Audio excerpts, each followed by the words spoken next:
આપ જોઈ રહ્યા છો Spark Today News. Savli Vadodara route પર એસટી બસ બેકાબુ છે।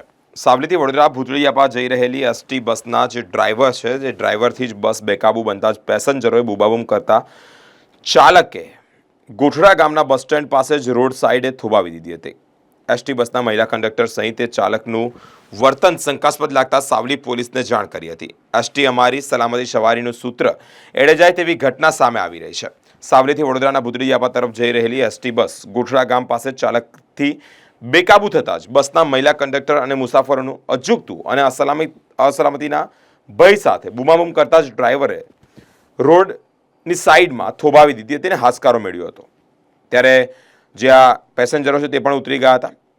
દોડી આવેલા ગ્રામજનો ચાલકની હાલત શંકાસ્પદ નશામય લાગતા જ ડાયલ 100 નંબર પર કોલ કરીને વર્દી લખાવી હતી। સાવલી પોલીસ દોડી આવી હતી અને Vadodara division Panigate depot GJ 18Z 9219 ST bus અને ચાલક રણજીતસિંહ ઝાલા હિંમતનગરના રાયગઢના રહેવાસી છે તેની સામે સાવલી પોલીસ મથકે લાવી અને તપાસ હાથ ધરવામાં આવી હતી। બસમાં મુસાફરી કરી રહેલા આશરે 20 થી 25 પેસેન્જરો બીજી એટલે કે અન્ય એસટી બસમાં રવાના કરી દેવાતા। ઘટનાને પગલે જ વડોદરા એસટીના અધિકારી સાવલી પોલીસ મથકે દોડી આવ્યા હતા અને સદનસીબે ફરજ પર હાજર એટલે ફરજ દરકાર કરનાર એસટી બસના ચાલકને પગલે જ મહિલા સહકર્મી કંડક્ટર અને પેસેન્જરોના જીવ જોખમમાં મુકાયા હતા।